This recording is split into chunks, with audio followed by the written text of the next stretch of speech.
Welcome to the Project Zion podcast. This podcast explores the unique spiritual and theological gifts Community of Christ offers for today's world.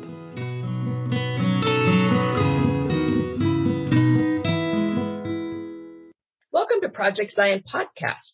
We have completed an entire year of Hebrew, our series on the Old Testament and exploring the Hebrew scriptures. And today is our final episode for Hebrew, and it's actually a Shebrew episode, our second Shebrew episode. And we're looking at two books in the Old Testament that actually focus on women. The main characters in each book are women, and the books are named for those women. So we're going to look at them the same way that we have with the rest of our work here in Hebrew. We're going to delve into some explanation, some exploration, and then we're going to experience the text in ways that will help us better navigate what we're reading. So, as always, our guides through the Old Testament or Hebrew scriptures are Tony and Charmaine Chvala-Smith, and I'm your host, Karin Peter. So first, hi, Tony and Charmaine. We haven't seen each other for over a month, so it's nice to see you. Nice to see you too, Karin. So we are looking at these two entire books, and it sounds like a lot for one episode, so we probably should dive right in. So are we starting with Ruth or are we starting with Esther? We're going to start with Ruth. Okay. Oh, that's my favorite. Yay. And I think our inclinations will do Ruth first, and then we'll come back and do Esther, right, Charmaine? That's what we talked about? We could, and we'll do that for the explain and explore parts, and then we'll put them both together for the experience part. And in the experience part, we're looking at specific passages and seeing how they might engage us. We'll do those together as our ending, if that works okay. All righty. That works for me. So let's get started. Okay, so we're going to start with the book of Ruth, which is 4 chapters long. Our undergrad students always like biblical books that are 4 chapters long because your seminary students appreciate that too. Yes, I'm sure that they do.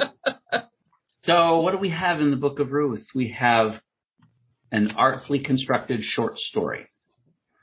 There are likely historical elements in it, but there are a number of elements that suggest that we're in the realm of historical fiction as well. And one of those has to do with the names of the characters. So this book starts off with, it's a story about Elimelech, my God is king, Naomi, pleasant, and their 2 sons, weak and sickly. And that's what their names translate. Foreshadowing is what that is in literary discussion. I'm trying to imagine going through junior high being named sickly, so weak and sickly are married to Moabite women, and this automatically kind of cues us in as readers, if we know anything else in the Hebrew Bible, that Israelites and Moabites did not get along very well, and so we kind of know that we're in the realm of a story that's constructed to teach a point.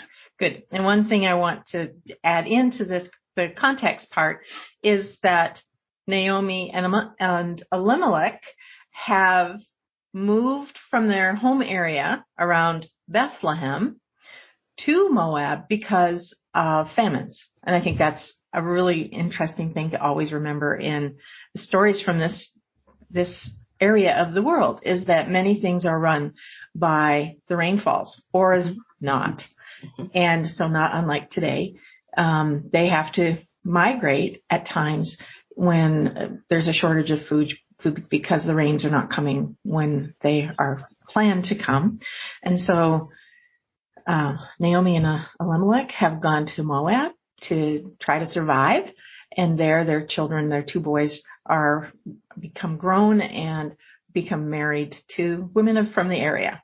So that's why they are married to Moabites. And well, Bethlehem is a real historical place. It's kind of funny how it fits into the story, because the Hebrew word Beit Lehem means something like house of bread, right? So there's a famine in Breadville. so that sends them across the river and over into Moabite territory.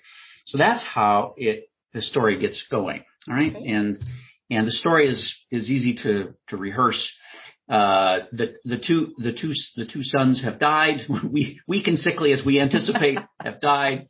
As has Elimelech. has Elimelech. So what we have now is we have a widow with 2 widowed daughters who are aliens, right? So what's going to happen? Well, Naomi is going to go back home, because if you've got to be a widow in the ancient world, better to be a widow in your hometown than it is to be a widow and an expatriate somewhere.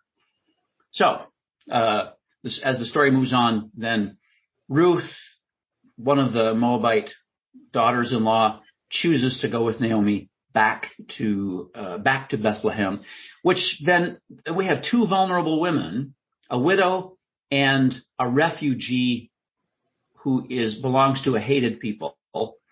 They come back home during a famine. So that's kind of how the story gets going. Good. And one of the most quoted parts of Ruth is the part where Ruth affirms to Naomi that she isn't going to go back to her own family, but she's sick with Ruth, even though she knows that she'll be going into a place where she will be seen as an outsider and a foreigner. So if she knows she's going back to Bethlehem, or going to Bethlehem with Naomi, will put her in some ways, a new and vulnerable role.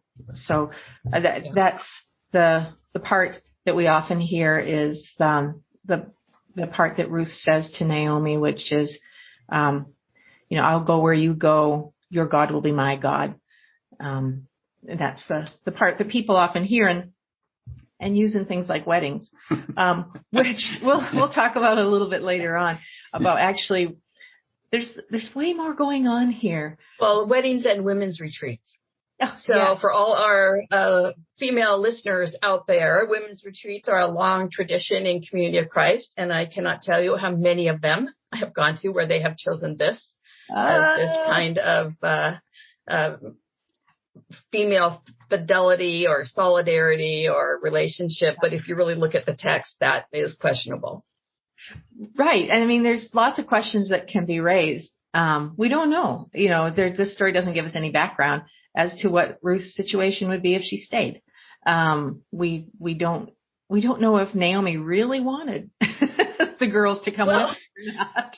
The part that you just talked about, the next line gives a clue, though, in that. It says when she saw that she was determined to go with her, she didn't say anymore. It's like, well, what was she saying before? Like, no, thank you? I don't know. She doesn't sound that thrilled. So there's lots of things that could be read between the lines, but I think this, again, is a great place to remind ourselves that this, though there may be historical details in it, it's created as a short story. And so a short story typically has a goal, a moral, or a lesson to teach. And so it's not going to give us the background, because there may or may not be background to access, but also the people in some ways are a little more two-dimensional. So though it was a great deal of fun, it's probably reading between the lines will just take us down little rabbit holes, which might be fun. Well, it is fun if you read between the lines as a cynic, which is how you really should read most of the Old Testament, just for fun, and then go back and read it. When we get to chapter 3, to the scene at the threshing floor, the text invites us to read between the lines. So there's a lot of between the lines going on there. Yes, yeah. Yeah, sorry.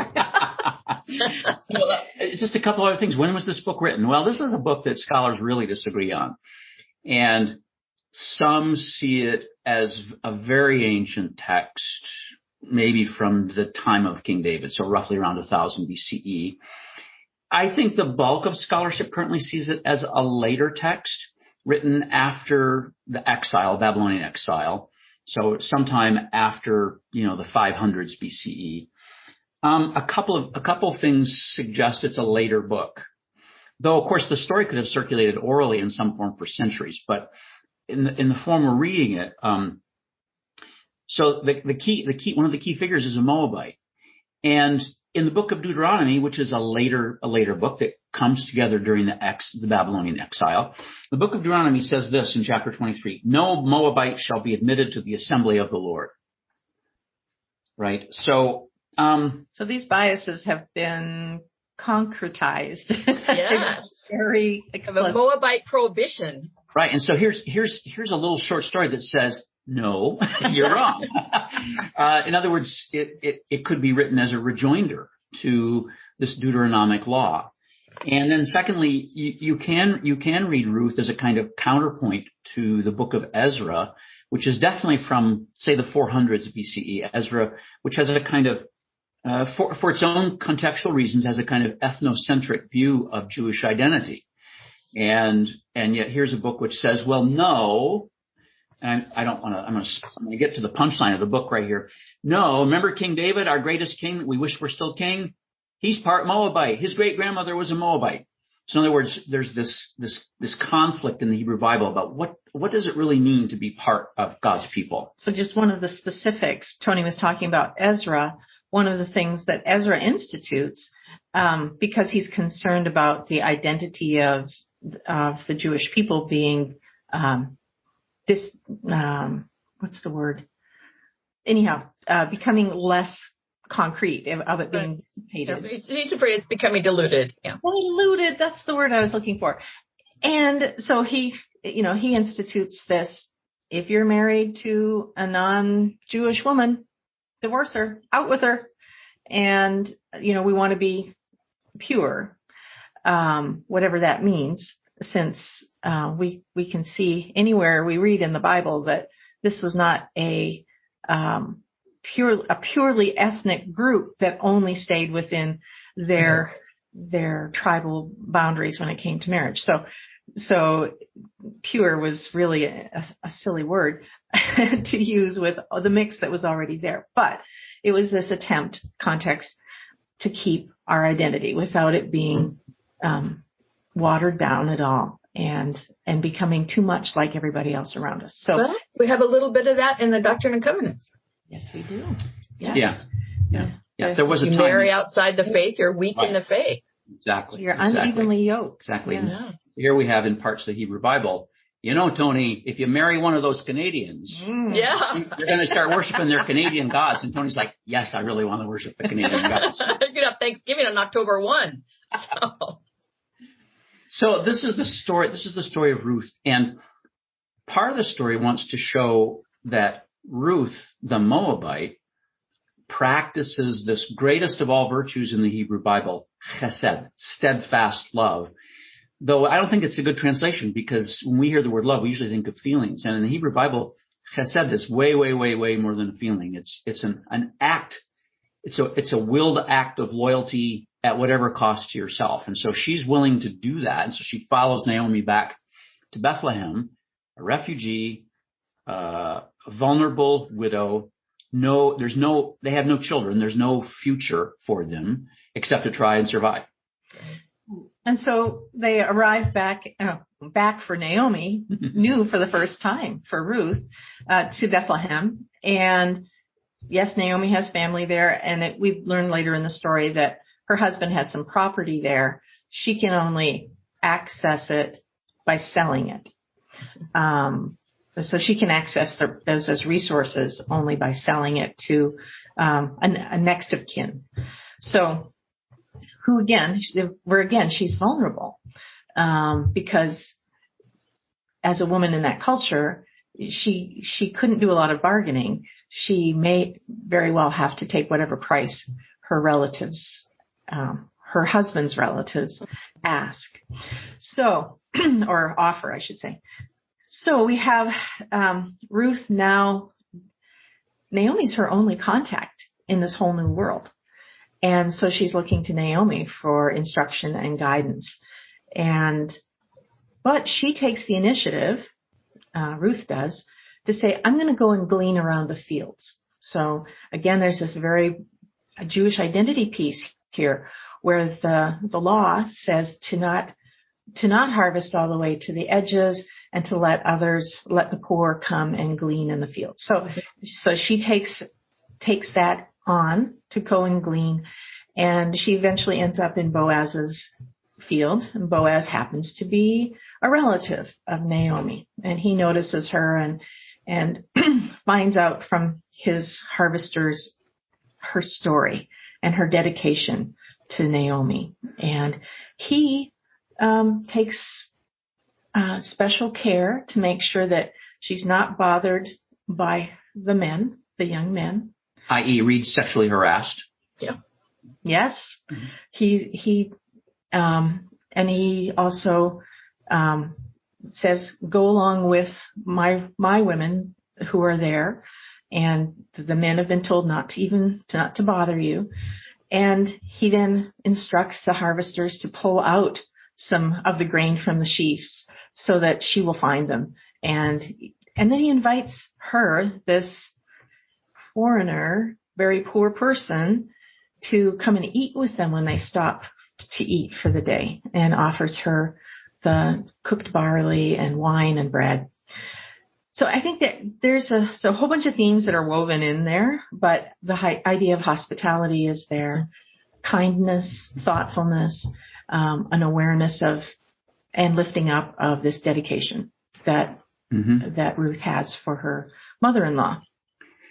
So Coogan, one of the great current Old Testament scholars, says, this kind of work is historical fiction, but there's a historical dimension to it. This is not taking place in some mythical land. This actually places you in village life in the ancient Near East. This is actually from village life, right? And so Boaz turns out to be kin, and now in pretty this close kin, actually. And in this culture, here's the deal. You find this elsewhere in the Hebrew Bible. If a man dies without children, then a brother or a kinsperson may try to can marry that woman and try to raise up children on behalf of the deceased husband. And so Naomi's, once it's clear that Boaz is interested, curious, attracted to, I don't know, the story just lets you kind of figure out why is he taking such an interest in her? And Naomi, the mother-in-law, is like, okay, here's the door. Here's an option. Yes, it was very much an option, and schools her in how to take some next steps. And that is such an interesting way to phrase pimping out your daughter-in-law. Charmaine. Yeah, that's how we would look. Some would look at it today, but this is a really good place to put ourselves in the reality of that time, which is, as women, you don't get to decide the structure. You only have ways of figuring out how to survive or thrive in the structure. And you will see this throughout both of these books, both Ruth and Esther. There isn't a condoning of the structure per se, but there is wisdom and manipulation and use of power, discovering and using your own power in the midst of this patriarchal society that wants to make sure you don't have any power. So I think that's a really important point for our listeners to hear, Charmaine, because as people of faith today, we try to go back and look at these stories and whitewash anything that makes us uncomfortable, and sex makes us terribly uncomfortable. And so we try to take that out of the narrative in any way, or we try to ignore what's really happening here, which is women had to find a way to survive or become prostitutes or beggars. That's pretty much what the options were. So this story tells us how Naomi and Ruth navigate this, but because we're so uncomfortable with the reality of what's happening, we ignore that, and instead we try to make this story about something entirely more palatable. Right. Yeah. And there's a lot going on here. So Naomi's saying, okay, I'm destitute, basically. And Ruth, even more so. She doesn't have any other means. She doesn't have any family but me. And so, as you'll find throughout the Old Testament, figuring out how to align yourself with men, but using what choice you have in how that's done. So, Boaz presents as a very interesting person. It appears that he's older. He's well off, but there's no mention that he's ever been married before. But he's a gentle person. And and it appears that he doesn't feel like he has any privilege over women, if that makes sense, that he doesn't have any right to use women in as he could have. Here's a vulnerable woman. He doesn't have to protect her. He, if he had designs on her, he could do things, but instead chooses kindness, chooses generosity, chooses respect. And so, this would be what I would say is Naomi is saying, this man may be, this may be a win-win for everybody. He's also following the laws of hospitality, which go deep in the tradition, and yet could easily be ignored because Ruth is a Moabite, right? Yeah, exactly. Yeah. You could justify not taking care of her. Yes. Go ahead, Charmaine. So, I want to get us to the threshing floor. Yes, that is the interesting part of the story. Yeah. Where I was going to tell the next part of the story. If you want. Please. So, so when Naomi hears how much interest that Boaz has taken in Ruth, she says, all right, this is the moment. This is the moment where we act. And who knows how much Ruth really understands the traditions of this culture, but Naomi says, gussy yourself up, look pretty, put your best rags on, whatever she's got, get clean. And then here's what you do. So it's harvest time. And, the food part of this keeps coming up throughout the story. This is harvest time. That's why they're back there, is because there's now food in Bethlehem. And whereas there had been famine before. So they've come back because it's barley harvest. And because it's barley harvest, people will work during the day and then will eat and drink their evening meal. And in this case, I think before the grain is stored, while it's still drying, they will sleep near the crops so that they're protected. And so here's Boaz. He's eaten his supper. He's drunk. He feels good, and he falls asleep. And Naomi had suggested to Ruth that once he'd fallen asleep, to position herself at his feet, and so for our listeners, Charmaine just made air quotes, little quotation marks around feet, because it's a playful word, I might say, in lots of places in Hebrew scripture, because feet is a euphemism for genitals. And here it's unclear which it means, but the authors are giving us that place to read between the lines if we want to. And so there's this sexual suggestion. Drunk, tired, out in the fields, pretty woman comes and lays at his feet. I don't think there's a lot of between the lines imagination happening. Karin, sometimes in the Hebrew Bible, a foot is a foot, but sometimes it's not. And so Hebrew readers of the story, they're going to get the play. Sure. And then the New Interpreter's Study Bible says there's a couple of other Hebrew verbs being used here, which elsewhere in the Hebrew Bible connote sexual activity. So the story isn't explicit, but the story leaves a lot for the imagination to run with. Right. It's suggesting that Ruth is suggesting far more than what she says, which is, will you put your cloak over me? Right. Will you put your wing over me? Will you take me under your wing? But in effect, it's a marriage proposal, is what she has just done, is propose marriage to him. And he's quite delighted, actually, and says, yep. I'm not sure that's what it says, Charmaine. I'm reading it right now. Go there. He's got one little obstacle. Right. But before, he's quite delighted, says, stay with me until it's starting to get dawn and then leave before people can tell, can see who you are. And then we'll work this all out. And, Naomi, once Ruth gets home and tells Naomi, I can see Naomi, like clapping her hands and going, oh, good. Just wait to see what happens. He's going to take care of this today. Well, yeah, but her first thing is, how did it go? I mean, come on. When she got home, that's Naomi's first line. Tell me all about it. Yeah. Exactly. And she's delighted because her plan has worked.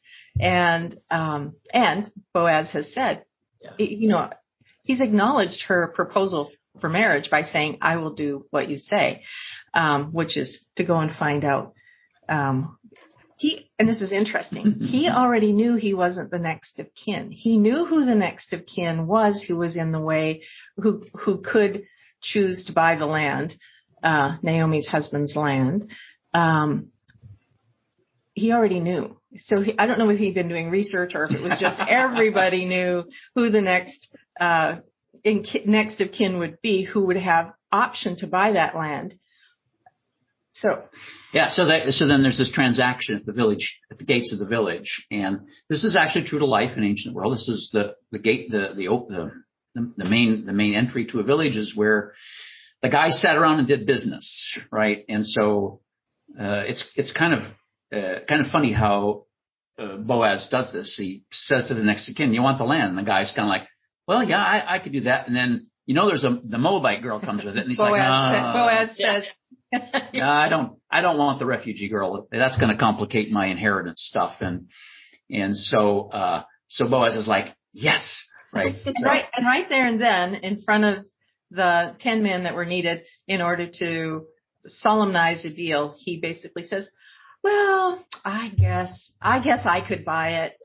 And I guess I'll take Ruth as my wife. So it's legal and it's done. And then the amazing climax of the story is right at the end, where we find out, we wouldn't know this until we get to the end of the story, that Ruth is the great grandmother of King David.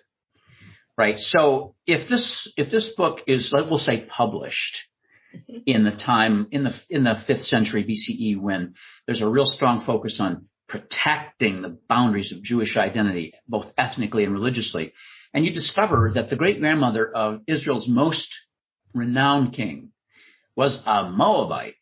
This is like, you're wrong, right? It's that kind of in other words, the Hebrew Bible has all these kinds of conversations and arguments in it, back and forth about how do we do this? How do we follow this God? And there's some more, this is the first time I really followed it through and figured this out too.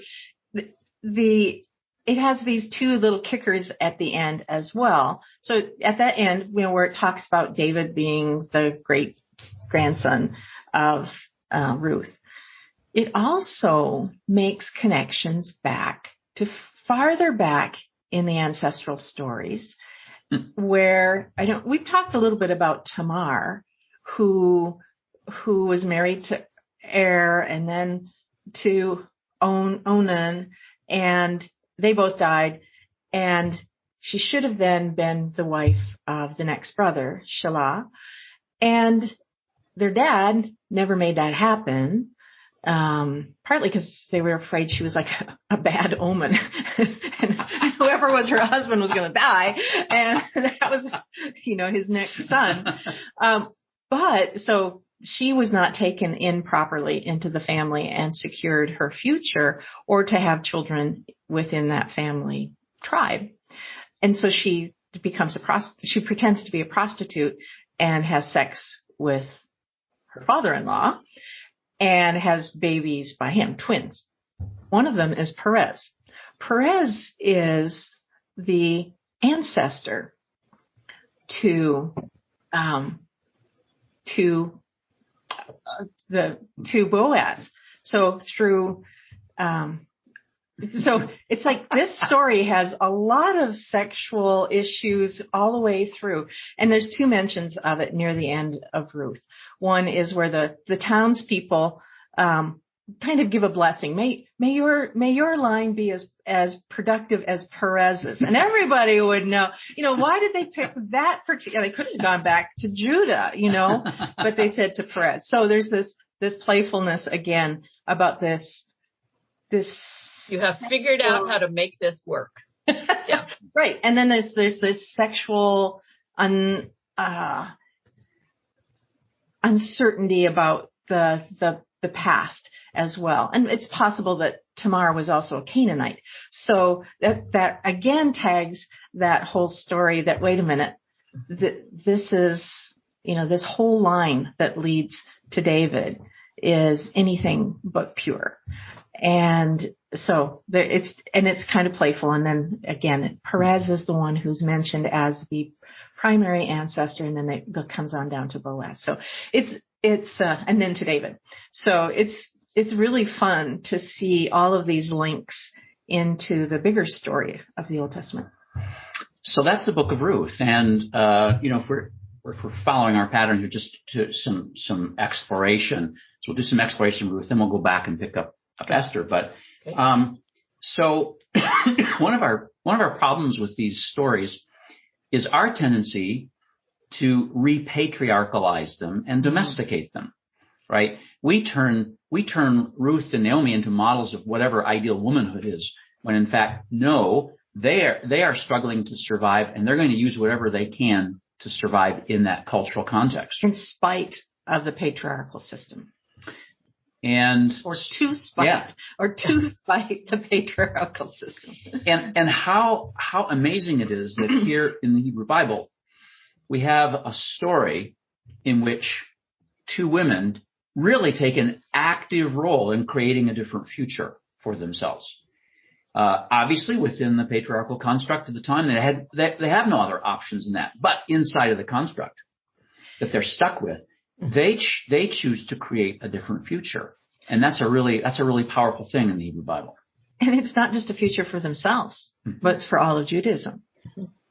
There is now the possibility of a David. So it's fascinating. And then we'll comment on this when we get to the book of Esther too, but it's similar in the book of Ruth. Where is God in this book? Mm-hmm. Right? And so, elsewhere in the Hebrew Bible, we're used to God being an active presence in whether in the dreams of an Abraham or a Joseph, or active in bringing about the rise and fall of empires and the prophets here. Or more hands-on, like a pillar of fire or cloud, right. Very concrete, thunder and lightning on a mountain. Here in this story, God's presence is background presence, right? If you know other parts of the Hebrew Bible, you can apply the term providence here in the sense of God is using human decisions and working with human beings in a quiet, subtle way behind the scenes to do something. But that's not overt in this book at all. And it's not like God is micromanaging or marionetting. Yeah. Mm-hmm. But that whatever the choices are that people make, God is working with the outcomes of that to keep directing things as into a better future. If I use some classical theological terminology, in Christian theology, God is both transcendent and immanent. Transcendent meaning beyond and hidden, right? But immanent, present and active. And so this is the God of the book of Ruth is a transcendent, behind the scenes God, not immediately present in anything. And so both dimensions of God are present in books of the Hebrew Bible. I think that's important. It's important for us as readers to know that you just can't find God behind every leaf that falls on the tree, right? And from a tree. And so, in other words, God's activity within the world is mostly hidden from us. And something really dawned on me just now, and that is that presence of God is most commonly understood in these books that have women's names on them, whether it be Ruth and Esther or Judith, that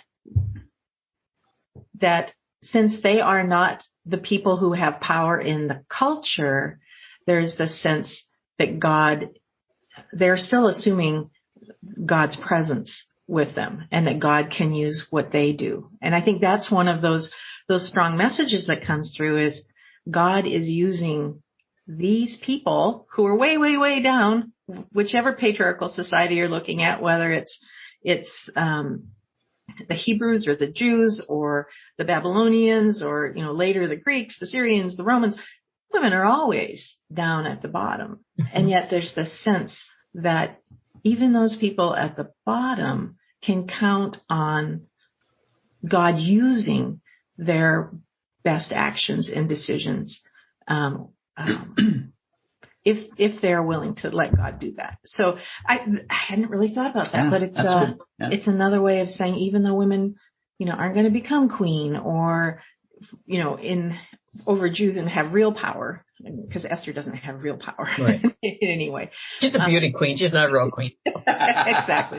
But that God is working even with those who do not have power, which I think is quite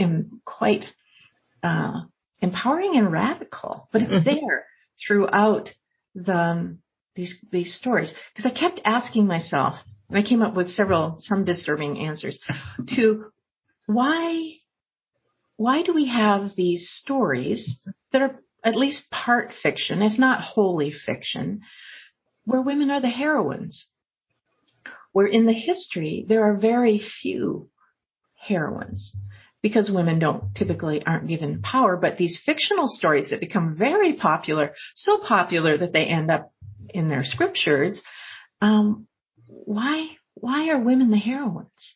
Mm-hmm. And there's some, as I said, some disturbing possible answers that my cynical self can come up with, like almost all these women are provocative sexually in some way.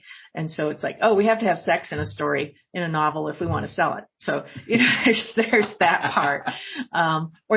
Or that women's worth is determined by their beauty and their allure. You could go with that. But you can also go with this awareness that the author may be saying, God is using anyone who is open to God's will in the world. So that's probably a good way to go. There's some other possible answers, but that was a good question: is why are these authors writing these novels or stories where women are the heroines when in their history that's not possible in lots of ways. Yeah. And interestingly, in these stories, God's activity, however hidden it is not determined by the structures, right? In other words, by who's king, right? There's how much money. These women characters in these stories have the freedom to act in different ways. Obviously they're bound in structures, but their actions open up different futures even within those structures. I think there's a lot to learn from that because women are still trapped in structures, right? And structures often try to tell marginalized people, you're done, you can't act. We're controlling everything. And a story like the story of Ruth says, well, no, actually you don't. And the story of Esther, which we'll get to in a minute, that also says, no, you don't control everything. Actually, we are able to make choices that can steer the future in a different way. So I think that's quite important. So as I'm listening to this, I'm thinking that when we start stepping back and asking that question, why is this in here? We're talking about people, women, widows in this case, who are absolutely, as you said, without power. These are situations where it's critical to do what you've been telling us all along in our episodes, is look at the context. Because if you don't look at the context, you miss the absolute desperateness of the situation, and you miss how without power women were in this time period. And in doing that, in missing that contextual piece, you absolutely cannot understand the importance of including this story. That even the very least in this sense have a way to engage with God that makes that difference, that brings hope. Even these people who have nothing to hope for, there's a way that God's participation brings hope in that, which is what happens at the end of Ruth. And we miss that if we don't delve into the context. And also from these stories, you can see something that people involved in all kinds of liberation movements learn eventually. That is, how to use the structures to subvert the structures. Mm-hmm. That's a theme within Ruth. It's a theme within the book of Esther. It's also a theme within the book of Judith, which is in the deuterocanonical writings, but is a story we always have our undergrads read at the end of the semester of Old Testament, because it's this strong woman character who actually turns out to be really good with a sword. Well, I'm also wondering, Charmaine, if the reason that sex is the kind of underlying element in telling these stories is a way to get men to listen to the stories so that they would get the point of the stories. I mean, I don't know. That could very well be what's going on here. Right. Well, you take people where they are and draw them into the story. It works. Yeah. But, I think that what you're saying is really important, because it does show that in some ways these stories are kind of revolution. They're planting the seeds of change. And that's what a revolution is. Helping people to see the choices they can make. Sometimes there's life-threatening risks that come with it, but that there may be another way. And so they're fun. They're fun to go with there. Well, let's back up and go to the book of Esther, which is also a very fun book. It's a very, very fun book, and very, it's got all kinds of problematic aspects to it, I think. But again, we're in the genre of historical fiction. This is clearly a novella, 10 chapters long. You can tell that it's fiction, like, for example, the plot devices of reversal of fortunes, constant. Then the numbers that are used, there's 7 of this and 7 of that and 10 of these. There's 10 banquets in the story, this not very long story. And these banquets are like pig fest, man. They just go on and on and on. They're long banquets. But part of the setting here is Jews who are in the Persian diaspora. So the setting is probably around 486 to 465 BCE, when the Persians run the whole area around the Mediterranean. And Jews have some who had been kicked out of Jerusalem at the beginning, some who had stayed out in the Persian Empire in different places. And here are 2 people who are orphans. So Mordecai and Esther, who are cousins. And again, these are the dispossessed. These are the people at the bottom of they're foreigners. Though Persia was very multicultural, they were still seen as outsiders. There's very little identifying with Judah or the temple or those aspects of Judaism, but they name themselves as Jews culturally, and it's insinuated spiritually as well, religiously. And because they do practice fasting and these kinds of practices that would be seen as speaking to God, to seeking God's help. But God is definitely not directly mentioned in this book at all. Right. And so in some respects, it is the Judaism that's represented is a more cultural Judaism. It's not the Judaism definitely of Torah observance and of temple worship, and but definitely you can pick up strains of, for example, Mordecai gets, as the story gets going, Mordecai's go with the story.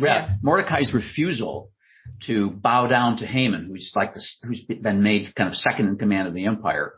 his refusal to bow down and do obeisance before him ticks Haman off.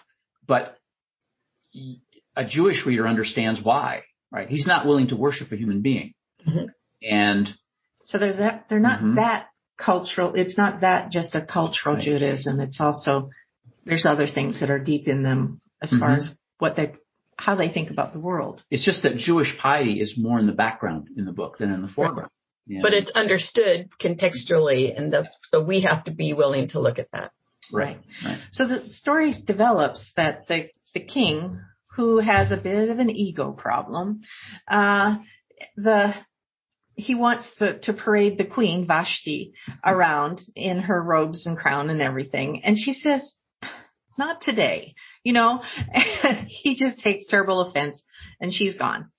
And so then his managers, his counselors and others in power say, well, why don't you just go through the kingdom, all these different areas, and just pick out, some of the girls that are interesting to you. And so because, you really deserve whatever it is you want. And so he does that. And Esther, who's quite a beauty, draws his attention and is brought into his harem. And basically it's like, if you sleep with the king once and he's interested in you, you can stick around. Otherwise, but there's quite a long, there's a lot of young girls who are coming in that he's trying out, to be crass.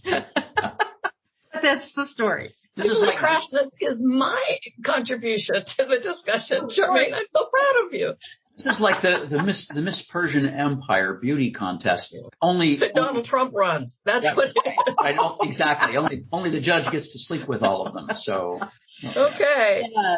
So Esther is part of this process. Again, there's a patriarchal system, and she could have chosen to not be seen, visible, but does, and Mordecai kind of makes sure that happens.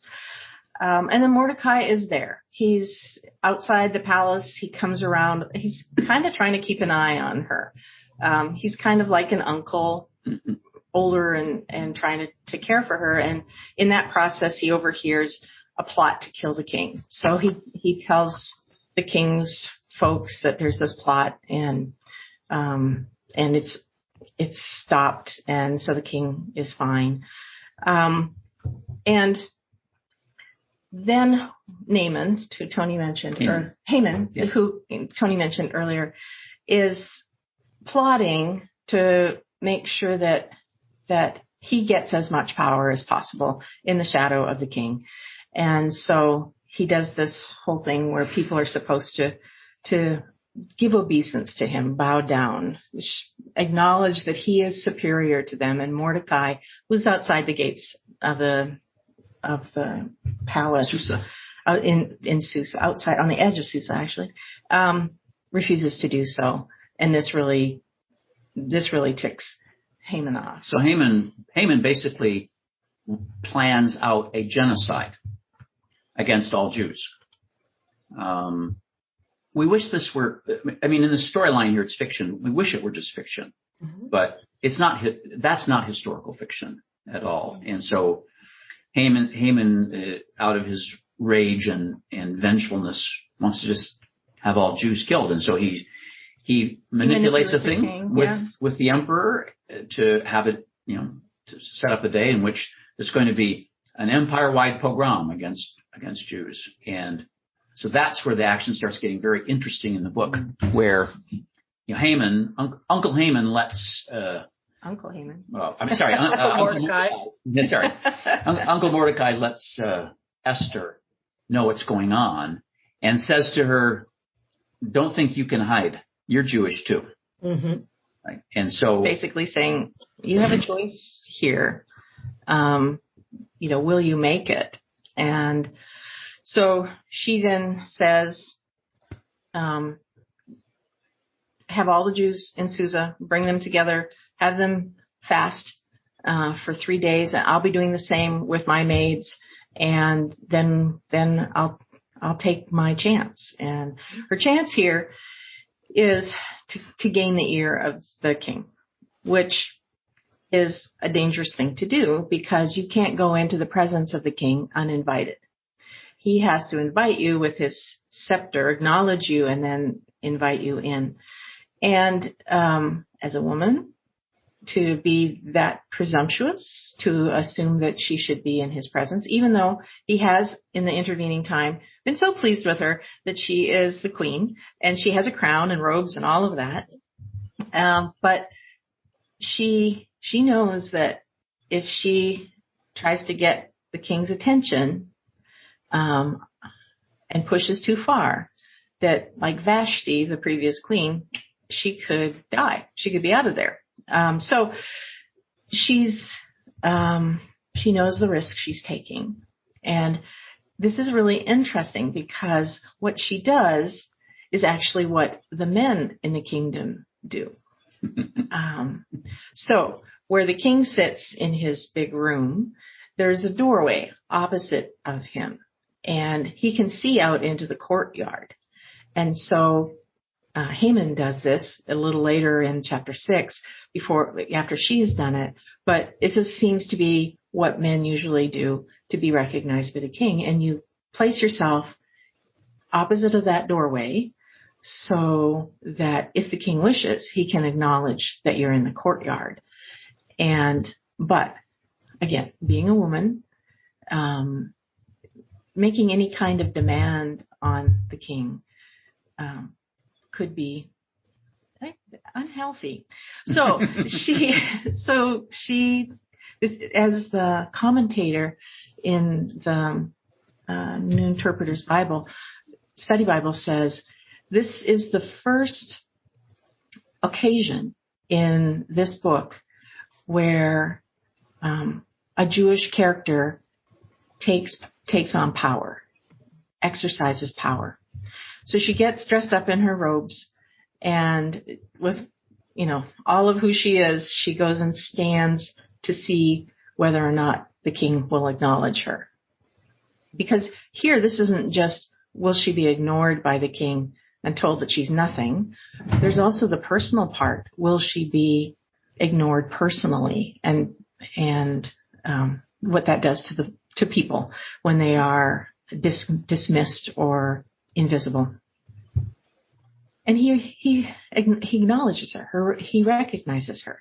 And she comes into his presence, and he's saying, "Oh, it's so good to see you. What do you want? Half my kingdom. I could give you that." And she shows this wisdom, and she says, "Oh, I just wanted to invite you and Haman to a banquet. And so why don't you come?" And it's like, she must be a good cook, because he goes right to Haman and says, "Oh, quickly, let's go and to Esther's banquet." So they do that, and he again asks, "Well, what do you want?" And she said, "I want you to come back again tomorrow for another banquet. And then I will do as you say, and I will tell you what I want." So she's couching it all in, she's doing what he wants, which is he wants her to tell him what she wants. So she's kind of building on this sense that this is going to be his idea when she finally asks for it. And so then what is revealed is that at that next banquet is that Haman is trying to wipe out her people. And so that becomes revealed. And whereas Haman had planned on getting rid of Mordecai, it ends up with the king getting rid of Haman. And Mordecai takes this role of being the second in command in the kingdom. And so then what happens subsequently in the story is that there's a reverse pogrom. The king gives permission to Jews to wipe out their enemies anywhere in the empire. So, there's a lot of violence in the story, obviously, but that whole theme of reversing of fortunes and of using what you've got, whatever that got is, using what you've got to make a difference for the security and welfare of your people it comes through very strongly in the story. It's so interesting. The name Esther, she has two names.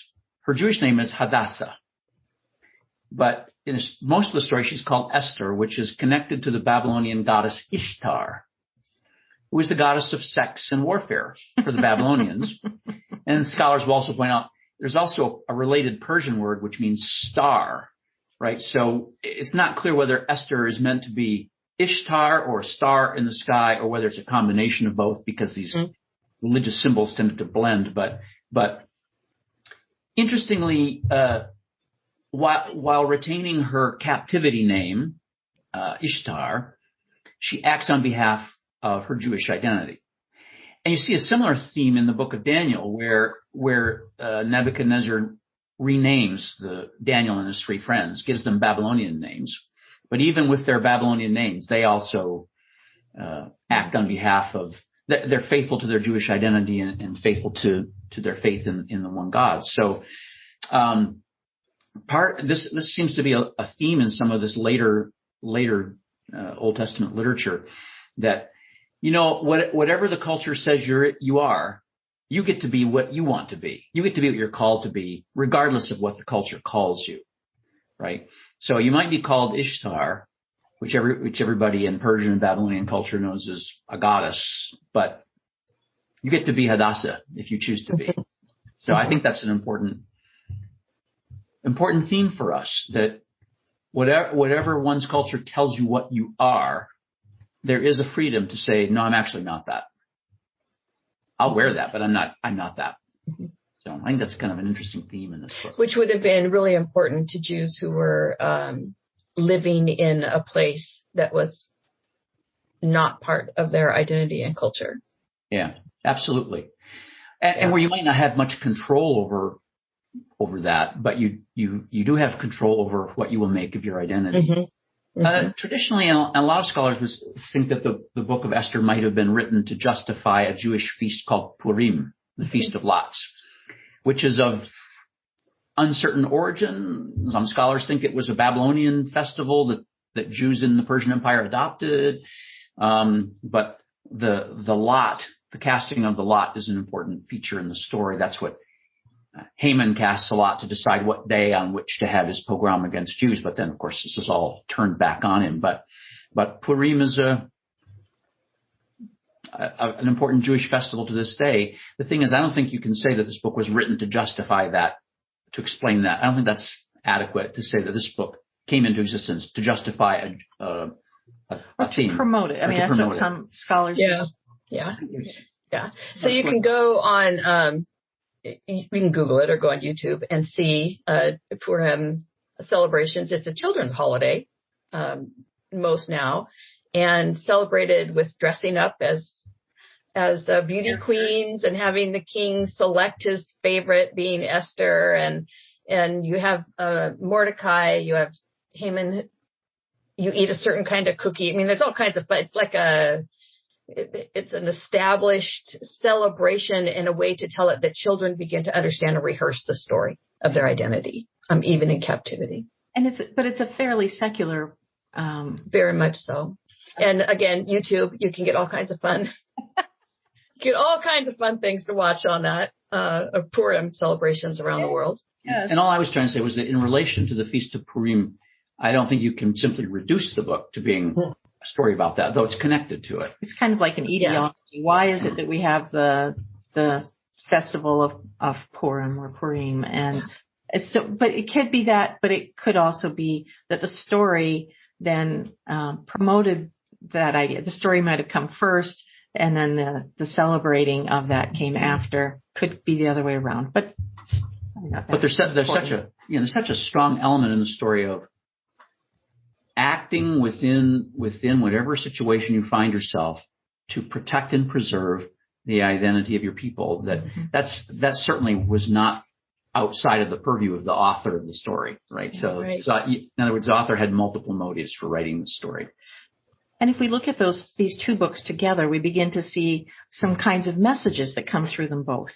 One is wherever you find yourself, whether you're on the inside, like Esther, or on the outside, like Ruth, whether you're comfortable, like Esther got there, or destitute, like Ruth, hang on to loyalty.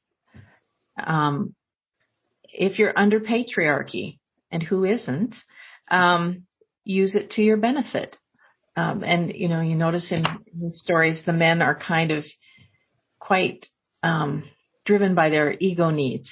And so it's quite easy to manage them in both of these. So it doesn't have a really high view of how it shows that there's plenty of room to work with in patriarchy, because it's not a foolproof, obviously, organization.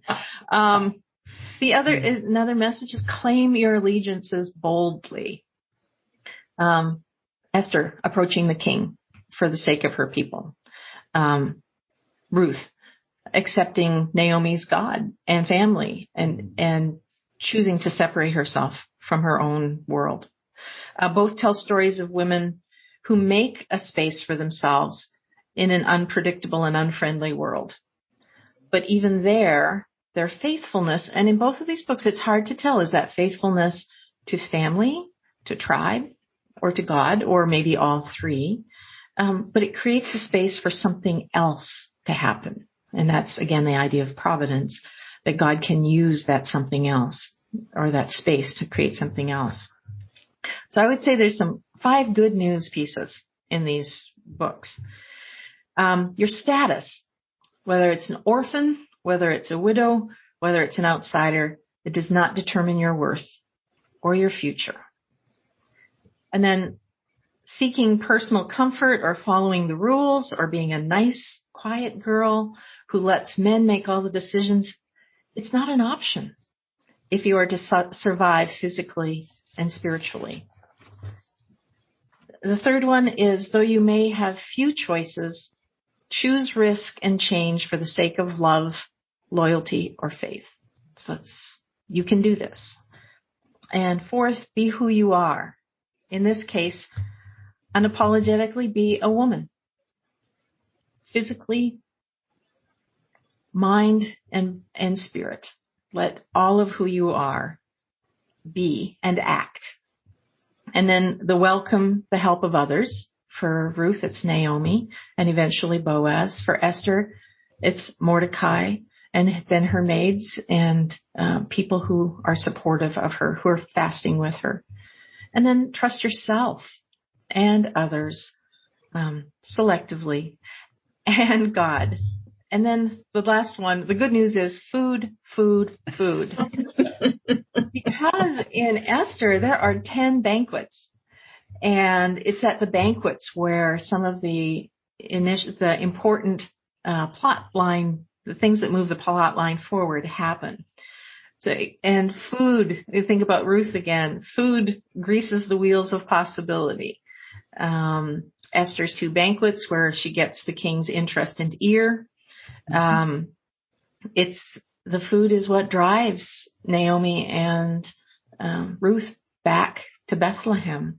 But it's also Ruth's gathering grain and Boaz's giving food and caring as a sign of caring and sending grain back with her.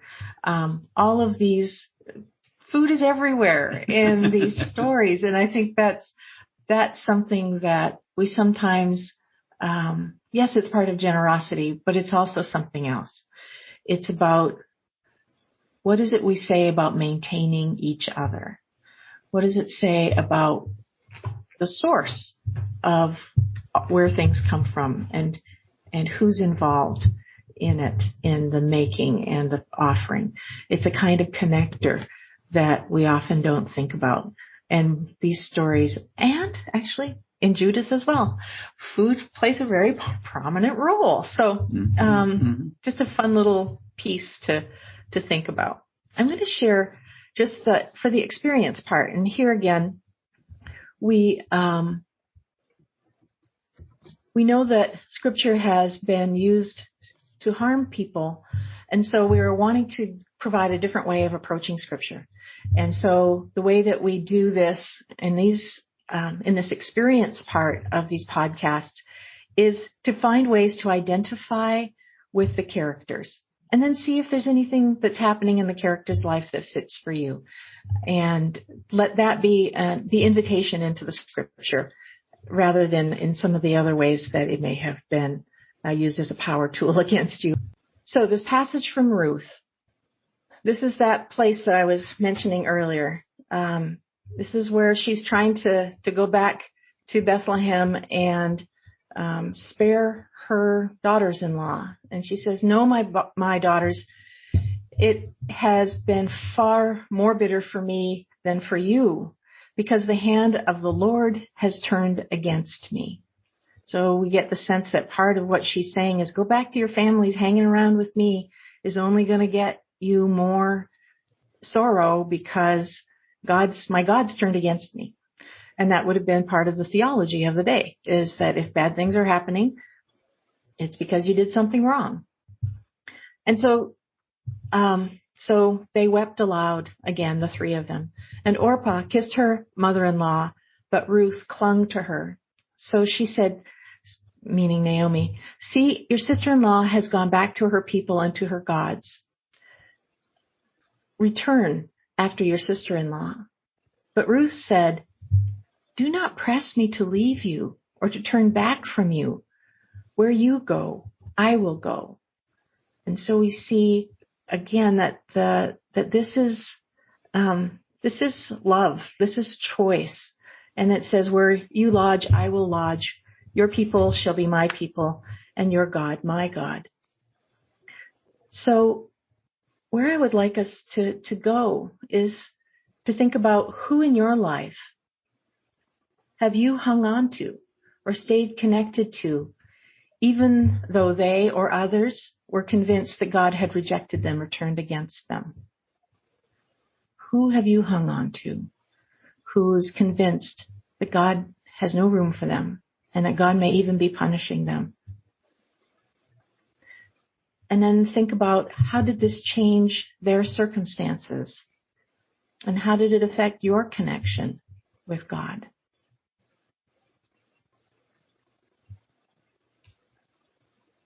And then one more. When have you, like Naomi, felt deserted by God? And for many of us, there's going to be those times, one or more times in our lives.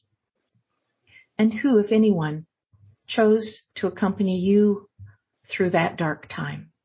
And to remember and write down their name and spend a little time with that thought in the next little while.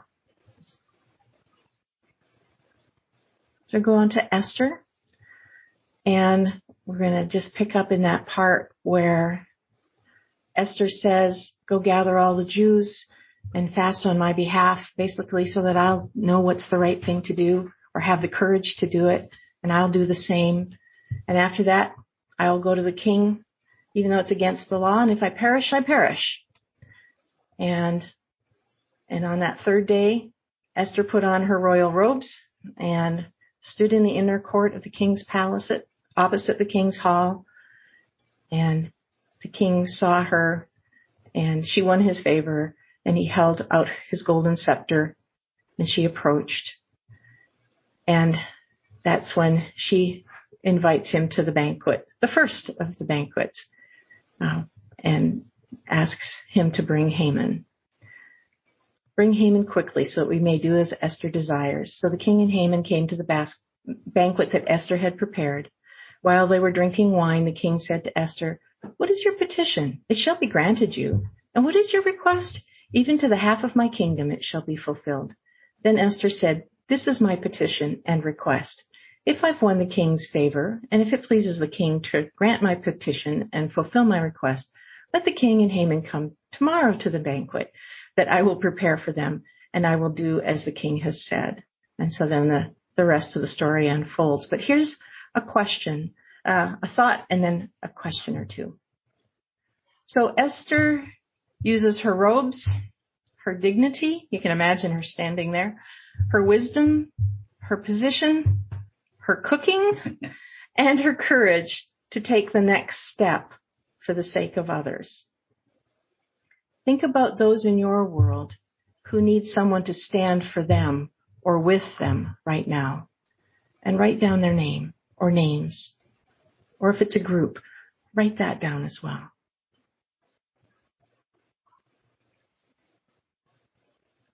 And then consider which of the gifts or tools Esther employed are also available to you. Which will you use to save those you know need your help?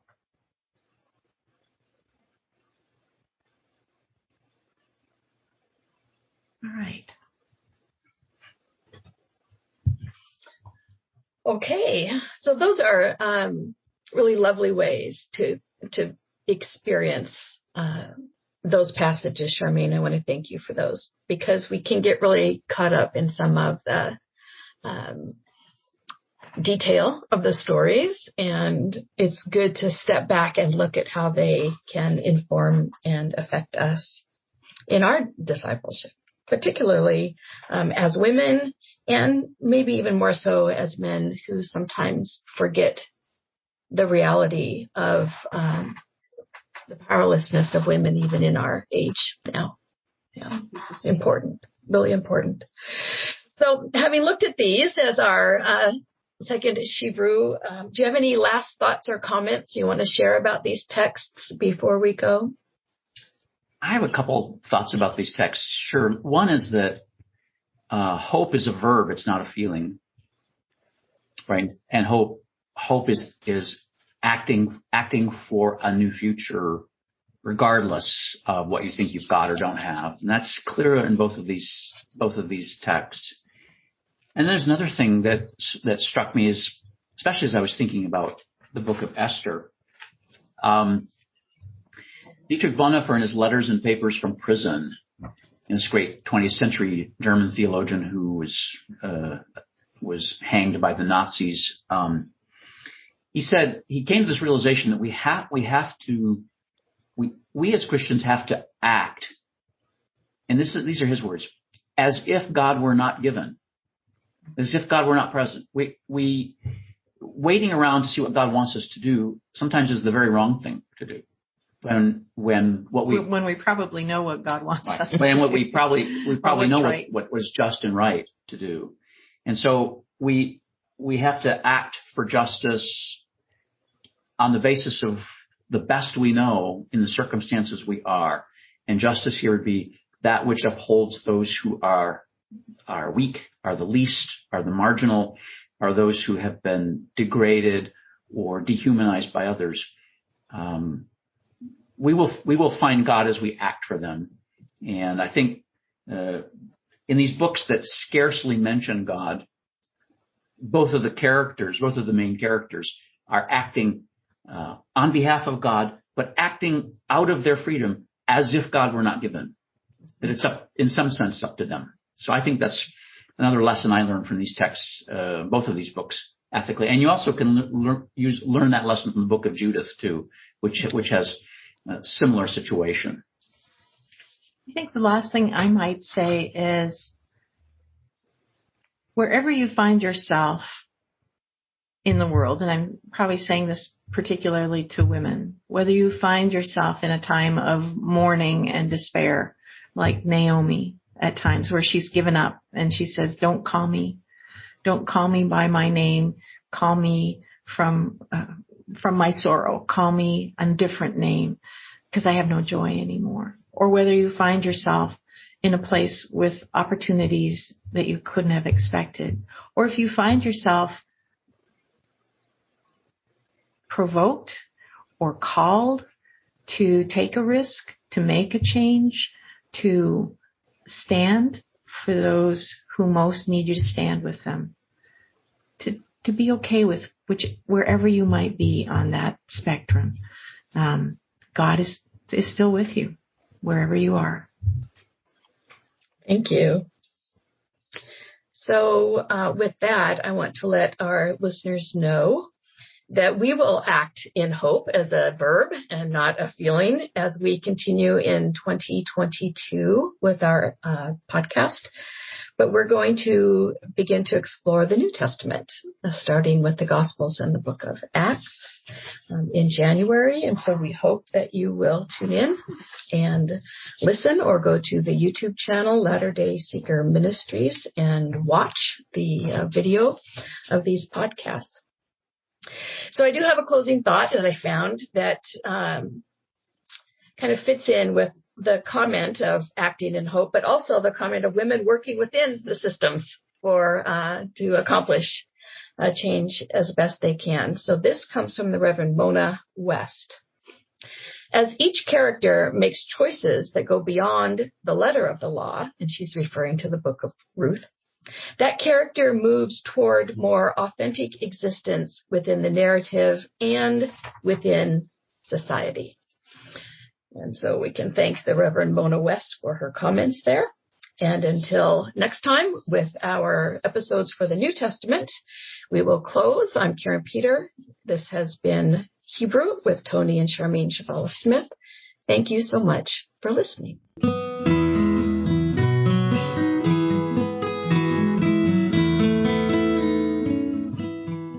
Thanks for listening to Project Zion Podcast. Subscribe to our podcast on Apple Podcast, Stitcher, or whatever podcast streaming service you use, and while you are there, give us a 5-star rating. Project Zion Podcast is sponsored by Latter-day Seeker Ministries of Community of Christ. The views and opinions expressed in this episode are of those speaking and do not necessarily reflect the official policy or position of Latter-day Seeker Ministries or Community of Christ. The music has been graciously provided by Dave Hines.